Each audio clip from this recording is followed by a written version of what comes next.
In this video, I'm going to show you how you can send multiple sources of audio through OBS using virtual audio cables to platforms like Zoom, Google Meet, Microsoft Teams, basically any platform that you can connect your microphone to. If you're not sure if this is right for your project, you can skip ahead to this timestamp where I'll talk through how this works and some important considerations. So step one is to download VB cable at this link.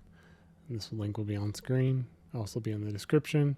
Click on New Package, VB cable driver pack 45. Then we're going to go to downloads and right click and extract all and hit extract, and that will unzip the folder. And inside of this folder we're looking for the file that is labeled the VB cable setup _x64. There might be a couple situations where you're running in a 32-bit Windows environment, but most modern computers are going to be using x64. So we're going to double click to run that. And it says, do you want to allow this app to make changes to your device? We say yes. And that will open up a window here, virtual audio cable, install driver. We're going to click on that to install. Wait for it to install. And you'll get a window here that says installation complete and successful. Reboot your system to secure the installation. So yes, we are going to have to restart our computer. So I'm going to let you do that now. Restart your computer. Okay, now you can test that it has successfully been installed by bringing over OBS. And in any scene, you can add a test audio input capture. You're adding this as a source. Audio input capture, and we're just going to call this test. And if you come here to device, in this dropdown, you should see cable output. That's how you know that VB audio cable has been successfully installed. Part 2 is to connect OBS to Zoom. So the first thing we're going to do is determine which audio sources we want to send to Zoom. So I've got a microphone here, and let's say I'm also playing Spotify in the background of my presentation or whatever it is. So whatever audio sources you want to send, figure out what those are. Then in your audio mixer, find the audio source. So this is my mic. I'm going to click on these three dots, click on Advanced Audio Properties, and find it in the list. Then we go here to Monitor Off, and we'll do Monitor and Output. And then we can close this. And in my example, I also want to add Spotify, so I'm going to add a new source, Application Audio Beta. We'll call this Spotify. Click OK. And we'll launch Spotify so that we see it as a window. And we'll start playing some music in the background lightly. And go here to Window. If you're not seeing this, just cancel and double click. And you should see Spotify is available now. So we'll click on that. And now for any other audio source that you want to send, Spotify in my example, I'm going to click on the three dots again, go to Advanced Audio Properties, go down to Spotify, and make sure that this is on Monitor and Output. So then for any other sources that you want to add, so let's say you wanted to add video capture device, you also wanted to send that to Zoom, you would go to Monitor Off, Monitor and Output for all sources that you want to send. For sources you don't want to send, just leave it as Monitor Off. The next step is to come over to Settings, go to Audio, scroll down to Advanced, where you can pick a different monitoring device, and we're going to switch it to Cable Input. Now we're going to move over to Zoom.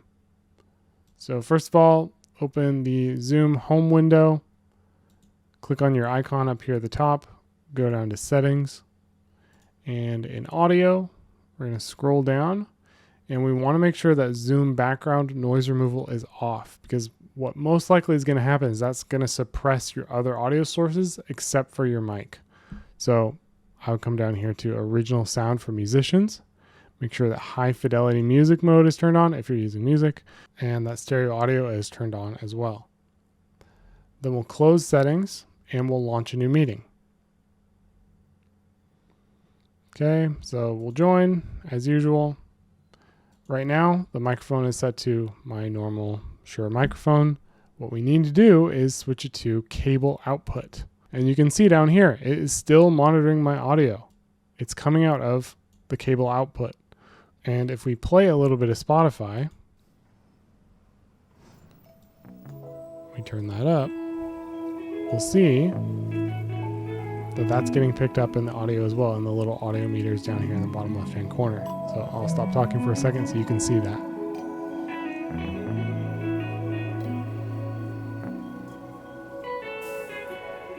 And that's it. Now you're sending audio through Zoom. This will also work for Google Meet and Microsoft Teams.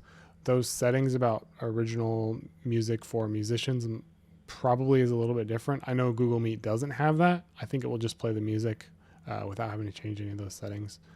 Not sure about Microsoft Teams, but I'm guessing if you can get this far, you can figure out the rest of it. If this video was helpful for you, feel free to drop me a like or a subscription or comment. If you have any questions, feel free to leave those. I'm happy to help. And now for some of those considerations. If you're not sure if a virtual audio cable is right for your project, here's a couple examples of where I've helped clients set them up. First example is if you want to plus up your microphone audio. So let's say you want to use noise reduction, or you want to use compression, EQ, etc. Second example is what I was showing before. If you wanted to play a little bit of music during your Zoom stream, I am not a legal expert at all about copyright or whether or not that's legal, but if you have music in some capacity or another and you have all the rights to do that, you can run that through OBS, combine that with your microphone audio and send that to your Zoom platform, Google Meet platform, whatever. Third example I've seen is that some people want to do some sound effects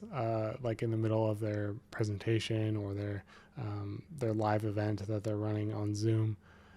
Just being able to, you might have a stream deck, press the button, it fires off some fireworks and does a little noise. So you're starting to get the idea of why you might want to use a virtual audio cable. It's basically anytime you want to combine multiple audio sources that you have in OBS and send them all in one cable to Zoom or other platform. That's it. Thanks for watching. If you're still having trouble, if you still have questions, if you'd like to talk to a real person, tech support, you can reach out to me. You can find me at onceuponakeyframe.com. I do one-on-one Zoom meetings where I do tech support for OBS, Streamlabs. I also do video editing, Premiere Pro. I also have a course on there if you want to learn how to improve your audio for video productions. So thanks for watching. I'll talk to you in the next one.